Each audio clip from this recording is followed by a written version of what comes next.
Para sa mga kagawad at kapitan, Sa barangay tayo. Welcome back po mga kabarangay at naku, napakaganda ng ating pong pinag-usapan kanina at pag-uusapan pa rin po hanggang ngayon. Ito pong poll watchers duties, kung ano na ang dapat gawin ng mga napili ninyong poll watchers. Ha? Kasi hindi ho kayo, wala ho kayo doon habang nagbibilangan. Sila po yung nandun. Pero bago ho tayo mag-umpisa dyan, Kags Marie, ang tanong ko lang, ilan bang kailangan na poll watchers para sa mga presinto para magkaroon ng idea ang ating mga manonood, ang ating mga aspirants, pati mga incumbents na rin, kung ilan ang dapat nilang kunin? Okay po. Ang kailangan po natin kunin na as poll watcher is allowed po tayo bawat kandidato ng isang poll watcher po na nandun sa polling place. Isa lamang po ang allowed niyan according to law. Okay, pero pag sinabi dito ni Attorney Ronald Santiago na 2 per precinct, no? So, ang ibig bang sabihin yon yung kaninang diniscuss ni SK May, yung duties and functions, habang nagbubutuhan, yun yung isa. Yes. And then, pagdating ng gabi, yung bilangan na, yun na yung isa. Yes po. So, halimbawa, ako kapitan, meron na akong poll watchers, halimbawa, 10 ang presinto, so, 2, no? Isa sa araw, tsaka isa sa gabi. 2 per precinct, halimbawa, so 20 ang kailangan ko. Pero ang tanong, yung mga hagawad, pwede rin ho ba? Ako para sa akin kasi independent lahat nang tumatakbo Wala naman team dyan di ba? Although, syempre, politika, practicality, team yan. Pero magiging technical muna ako para makadaya. Para madaming poll watchers. So yung mga team ko, yung pala mga independent kagawads ko, pwede rin sila. Pwede rin po kasi according to law, pwede silang kumuha ng at least isa. Isa lang talaga per Ayan. precinct. Represented, kasi ang poll watchers po, yan po yung tinatawag natin, yan ang ating mata, tenga, at bibig ng isang kandidato. Talaga naman, yan ang buhay nating mga kandidato na para hindi masayang yung pinaghirapan natin ng ilang buwan na pangangampanya at pakikipagkamay at pakikipagbuno ng braso laban sa mga ibang mga kandidato. SK May, ano ba itong duties and functions ng ating mga poll watchers pagdating na po ng bilangan? Makinig po kayo kay SK. Yes po, pagdating po sa bilangan, ayan po, napaka-importante po ng duty ng isang poll watcher dahil sila po ang tagapagbantay sa mga nangyayari po. Unang-una na po dyan, stay inside the polling place in the space reserved for them. Pangalawa po, kayo po ang magwi-witness ng lahat ng proceedings. Pangatlo, take note of the proceedings. Pwede po kayong kumuha ng mga pictures o mga photograph during the proceedings, during counting of votes. At panglima, maaari po kayo mag-file ng protest against any irregularity. At napaka-importante po nito, nabanggit po ni Kags Marie, have an unimpeded view of the ballot read by the chairperson. At panghuli, be furnished with the certificate of votes. Ayan po, isa-isahin po natin. Ano po ba ang ibig sabihin nitong mga kailangan bantayan ng mga poll watcher? Thank you. Itong stay inside the polling place in the space reserved for them, ito yung halimbawa meron ka ng ID at ikaw designated poll watcher ng isang kandidato. Ibig sabihin may karapatan ka na nandun ka sa loob. Hindi ka basta-basta. So, you are representing a particular candidate, a certain candidate. May karapatan ka kasi ikaw ay official poll watcher ng isang kandidato na pinayagan ng COMELEC at pirmado. Sinambit yung pangalan mo sa Commission on Election. So, wag na ho natin masyadong pakabigyan kasi marami pa tayong dapat pag-usapan na mas importante. Halimbawa, witness the proceedings, take notes of the proceedings. Habang nagbibilangan, kasi manual tayo ngayon So, ang magiging estilo niyan, bubuksan yung balota, Kags Marie, di ba? Pagbukas ng ganyan, kukunin and then, ito na yung mga sinulat.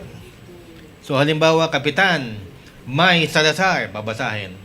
And then, ilalagay doon, May Salazar 1. Diba? Tali. Okay. Kagawad, Butch Serrano, Kagawad, Marie Formentera, di ba? Yan. Okay. Ito ang importante. Pwede ka mag-take ng photographs. Pero kakatake ng photographs mo, baka nagsiselfie ka lang doon. Sabihin ninyo yung poll watcher ninyo, huwag masyado magpa-sexy doon Isa lang. Isa lang na pa-sexy pose, no? Pero, Ang importante doon, dito sinabi ni SK May ay you should have or hindi ka dapat magkaroon ng impeded view of the ballot read by the chairperson. Ako po halimbawa yung nagbibilang. Nandito yung kapitan, nandito yung mga kagawad, 7 kagawad. Halimbawa, magkalabang kami ni Kagawad Marie for kapitan. At yung nagsasabi niyan dapat nakalagay doon Kapitan Marie, halimbawa, Marie Formentera. Pero nakatakip. At ang binibigkas ko Butch Sarano. Yung poll watcher mo, nakaganon lang, hindi tinitignan. So nakatingin lang siya doon. Natatalo na yung kandidato niya. Butch Sarano yun. Pero nakatakip na ganon. Nasisimplihan. Yun trabaho ng poll watcher. Napaka-importanting tingin dito, tingin doon. Sineseminar ang mga poll watchers, ha? Pagka nakuha nyo na, sineseminar nyo po yan. Kags Maria, ano mo nasabi mo dito? Tama yung sinabi ni Kags Butch. Pag kumuha po kayo ng poll watchers, dapat talaga ay may seminar kayo para naman alam nila ang kanilang duties and responsibilities sa loob ng mga presinto. Idadagdag ko lang, Kags Butch, ang ating mga poll watchers po na kukunin natin, dapat po pagpasok nyo or pagbukas ng ating mga polling place, ay pupunta po kayo sa electoral board para ipresenta po ang inyong sworn appointment para po kayo po ay official na poll watcher ng kandidato.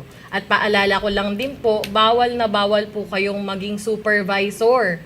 Kailangan po nandun lamang kayo sa inyong mga designated spot or place na assigned po ng inyong electoral board. Yan, ang ibig sabihin ni Kags Marie, kung doon kayo halimbawa sa precinct 102A1, halimbawa, doon ka lang. Huwag ka nang pumarada kung saan-saan dahil may nakita kang pogi doon sa kabila ay pumaparada ka doon. Ang asikasuhin ng poll watchers ay dapat maayos ang boto, ang bilang ng boto ng kanyang kandidato. Kami, Kags at SK, alam mo kinukuha naming mga poll watchers bukod sa, of course, malinaw ang mata at meron talagang pakialam sa amin at may pagmamahal sa amin. Yun talagang ipaglalaban kami. Kasi mahirap yung nakikita mo na nahihiya kang nahihiya kang i-point out na teka muna.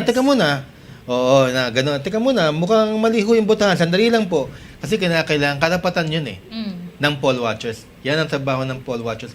Kinakailangan matapang ka pag may nakikita kang anomalya. Pero kung wala naman, go lang. Yes, Kagawad. At idadagdag ko lang din. At pag may nakita po kayong mga insidente na hindi ka nais-nais or kaduda-duda, pwede po kayong mag-protest. At siguraduhin nyo rin po na mailalagay po ito sa minutes.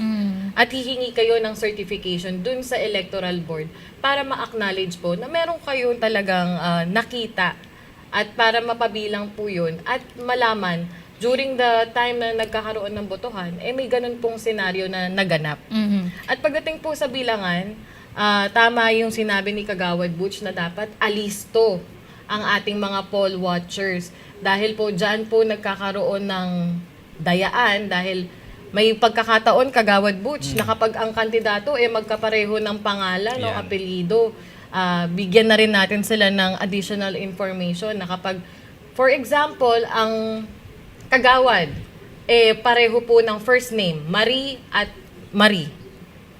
Si kagawad Marie 1, incumbent. Ang Marie 2, hindi po siya incumbent. Aspirant po siya. Ang boto po ay makakount po sa incumbent kagawad. Yan po ang ruling natin. Kapag pareho po ng apelyido, parehong Serrano, pareho po silang aspirant, saan po mapupunta ang boto? Yan po ay mababasura.